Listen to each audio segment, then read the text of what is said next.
Hello नमस्कार मित्रों, गुजरात गुरु में तमारुं स्वागत है। मित्रों, आज आपणे आ विडियो में चंद्रयान 2 मिशन चंद्रयान 2 विषे जोवाना छीए। एना पहला मित्रों, तमे मारी आ यूट्यूब चैनल गुजरात गुरु में जो तमे नवा छो तो मारी आ यूट्यूब चैनल ने सब्सक्राइब करो, लाइक करो अने तमारा अन्य मित्रों ने वधुमां वधु शेर करो। तो मित्रों चलो जोईए मिशन चंद्रयान 2। चंद्रयान मिशन 2 भारतीय अंतरिक्ष एजेंसी इसरोए तैयार कर्युं छे। आ मिशन पूरेपूरुं स्वदेशी है। आ मिशन 22 जुलाई बपोરના 2:43 કલાકે लॉन्च करवामां आव्युं। चंद्रयान 2 નું प्रक्षेपण भारतीय अंतरिक्ष एजेंसी इसरो द्वारा जे आंध्र प्रदेशना श्रीहरिकोटामां आवेलुं छे अने जेनुं नाम छे सतीश धवन अंतरिक्ष केन्द्र थी लॉन्च करवामां आव्युं। तेनुं कुल वजन 3850 किलोग्राम छे।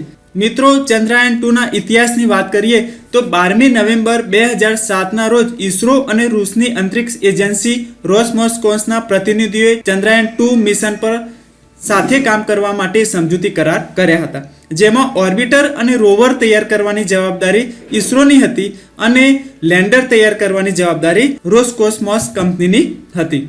18 सप्टेम्बर 2008 ना रोज भारतना वडाप्रधान मनमोहन सिंहनी नेतृत्ववाળી मंत्रिमंडळनी બેઠકમાં આ મિશનને સ્વીકૃતિ મળી। આ મિશન 2013માં રોકી દેવામાં આવ્યું। કેમ?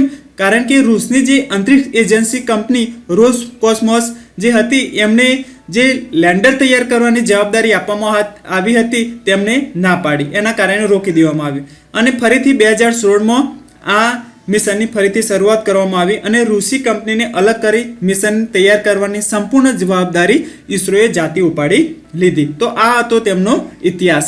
મિત્રો, ચંદ્રયાન 2 ની ડિઝાઇનની આપણે વાત કરીએ તો ચંદ્રયાન 2 મુખ્ય 4 ભાગમાં વહેંચાયેલું છે।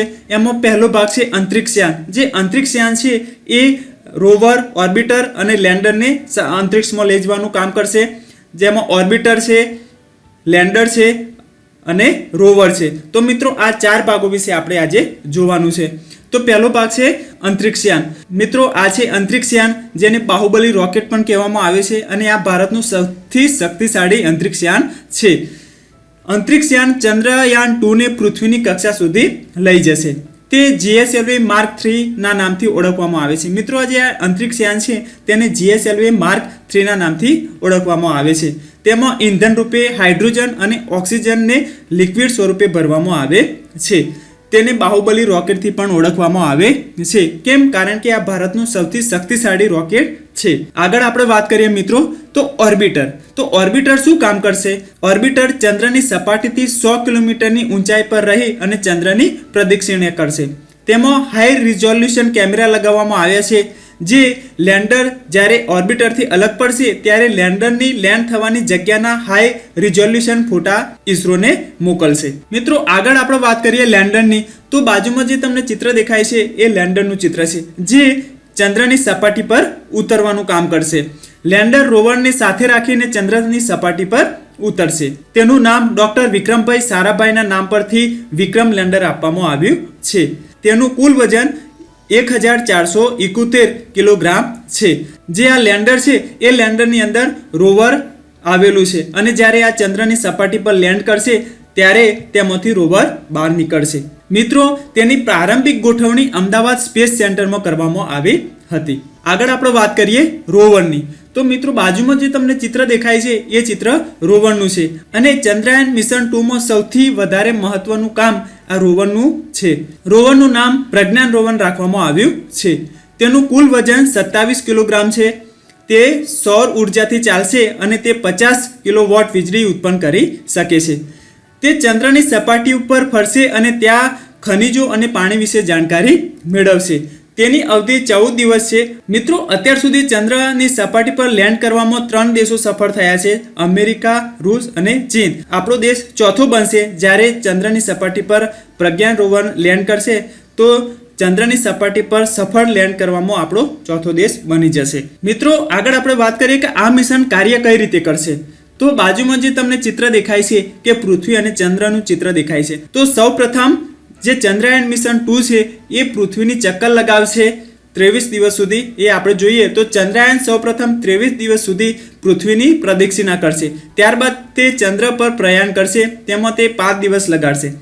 30મા દિવસે ચંદ્રયાન-2 ચંદ્રની કક્ષા પર પહોંચશે. તે ચંદ્રની સપાટીથી 100 કિલોમીટરની ઊંચાઈએ ચક્કર લગાવશે.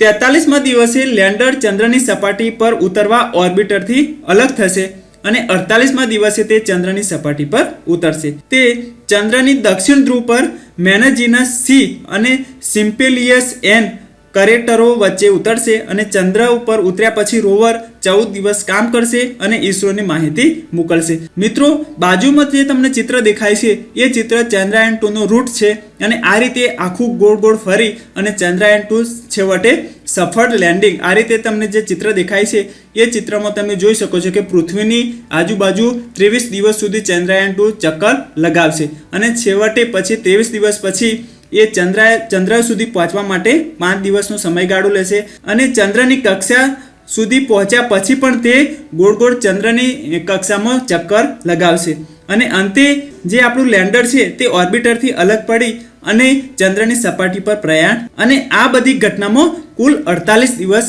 લાગવાનો છે સમય. તો મિત્રો, આ રીતે આપણું ચંદ્રયાન કામ કરશે. મિત્રો, મારો આ વિડીયો જો તમને પસંદ આવ્યો હોય તો મારી યુટ્યુબ ચેનલ ગુજરાત ગુરુને સબસ્ક્રાઇબ કરો, મારા આ વિડીયોને લાઇક કરો અને તમારા અન્ય મિત્રોને વધુમાં વધુ શેર કરો. Thank you.